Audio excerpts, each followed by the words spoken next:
Okay, hello everybody. It is the afternoon of September 5th, 2025, and I want to talk about the terrible, awful, no good day that Donald Trump has had. This is also a very bad day for the American economy. As you know, I've done a couple of videos recently talking about how our jobs situation was getting worse. Well, today the official jobs numbers came out, and whoa boy, were they bad. The economy added only 22,000 jobs, which is statistically insignificant. It's basically zero. In the month of August. That's the first bad part, but wait, it gets worse. The second bad part is the manufacturing sector. Since Trump announced his Liberation Day tariffs, which remember the whole idea was you're going to get a factory job, and remember what Lutnick was saying, you're going to have it, and your kid's going to have it, and your grandkids are going to have it, and everybody's going to work in factories, and you're going to work in a factory, and you're going to work in a factory, and we're all going to love working in factories. Lutnick's not going to work in a factory, nor of any of his family, but you are. Since Liberation Day, we've lost 42,000 manufacturing jobs, and we lost 12,000 more in August. So overall, this is going to lead to an industrial renaissance for the United States is not happening. In fact, we are hemorrhaging. I'll do another video on why that is happening, but I'll give you a hint. It has to do with intermediate parts. But wait, it gets worse. The jobs report showed that the United States lost 357,000 full-time jobs, but gained a net of 597,000 part-time jobs. So what we're seeing is that the only reason we actually showed a job increase at all was because people are losing their full-time jobs and replacing them with part-time jobs. So again, this is a terrible jobs report. The top line number sucks. Manufacturing is clearly in contraction. By the way, manufacturing shrunk 4 months in a row. And the total of the net for full-time jobs is down 357,000. By the way, the unemployment rate, the standard unemployment rate we all look at is what's called the U3. There's a second one called the U6, which is the more comprehensive view. The U6, now again, the top line one is always U3, but U6 is the one that's generally considered more comprehensive, more accurate. That's really for wonky people like me who like to look at it. It's not really what the media focuses on. The U6 unemployment rate is now at its highest rate since 2021. Remember earlier this year what Trump has been tweeting out. You're going to be so rich from tariffs. You're going to be so rich. Economic boom, golden age, unlike any other time. The American economy taking off unlike ever before. Nobody's seen an economy this good. You're going to be rich. He said that so many times. Boom, golden age, taking off, all this other stuff. Yeah, it sucks. The job market, I was talking about, for months I've talked about it's getting slower and slower and slower. It's cooling off. Still okay, still okay. It is barely functioning at this point. We are very close to starting to actually lose jobs. Oh, but wait, it gets worse. The revision showed that in the month of June, we did lose jobs. We lost 13,000. That was our first negative print in 4 years. So boy, oh boy, was this a crappy jobs report. But that's not everything bad that happened to Donald Trump today. Donald Trump had all the big Silicon Valley tech company heads out today at the Oval Office in the White House. And of course, you're the greatest, you're the best thing ever.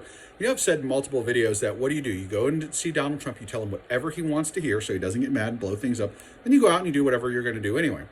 In this case, what the tech heads want is, or tech CEOs want, is they want exemptions on tariffs for chips. Trump is saying he's going to put more tariffs on chips. But he's saying, don't worry, Apple will be fine. Because remember, Apple has given him the 24 karat gold gift, so they get an exemption. Remember, I did a video about Apple bribed the president live on television? That bribe has worked. It has been successful. So, honestly, well played by Tim Cook. Well, Mark Zuckerberg was sitting right next to Trump, and Trump looks over at him and he says, so how much are you going to invest? And Zuckerberg goes, 600 billion in 4 years? And Trump goes, oh, that's a lot. That 600 billion number pops up a lot. It's what the EU said. It's what the Saudis said. We keep coming back to that 600 billion number. A few minutes later, on a hot mic, Zuckerberg leans over to Trump and says, I was caught off guard by the question. I didn't know what number you wanted to go with. Essentially admitting that the 600 billion number was completely made up, because it was. Now you may say, now hold on a second, Dims. How do you know it's made up? Maybe he just thinks, oh, well, we don't know exactly, but it'll be in the neighborhood of 600 billion. Like maybe it's 575, maybe it's 625, something like that. No. Here's why. I looked up what the CAPEX, capital expenditures, this is investment money, that Meta has done for the last 4 years. I still call them Facebook, but I'm trying to call them Meta. In the last 4 years combined, this is not per year, this is 4 years combined, total capex is 115 billion. So Zuckerberg, aside from the fact that and I strongly encourage you, go watch the video for yourself, see it with your own eyes. In fact, if I can get a good link to it, I'll put it in the description of the video. Zuckerberg very clearly is making up the number. But again, it is the 115 billion they spent in the last 4 years. That would mean they would need to quintuple capex in the next 4 years versus the last 4 years. It's a factor of 5. That's not going to happen. Even if you take the highest year of those four, which was 2020, that was the highest year. It was around 40 billion. And you multiply that out by 4, you're going to be around 160 billion, or basically 1/4 of the amount he told Trump. Remember what I said in my prior videos. You tell Trump whatever he wants to hear. Zuckerberg got caught off guard. He didn't know what number to say. Well, the Europeans said 600. The Saudis said 600. I'll say 600. Caroline Leavitt, his press secretary, just a week or two ago was saying Donald Trump has gotten $10 trillion of investment for the United States in just a few months. No, he hasn't. And by the way, if we have $10 trillion of investment coming in the next year or so, you're going to see inflation go nuclear. I mean, it's going to be unreal. Again, people are making numbers up to tell Trump. And by the way, Trump loves it. If you're thinking he's going to be furious when he finds out they lied, one, who's going to tell him? Remember, he fired the BLS person, the BLS head, who gave him the jobs number last month he didn't like.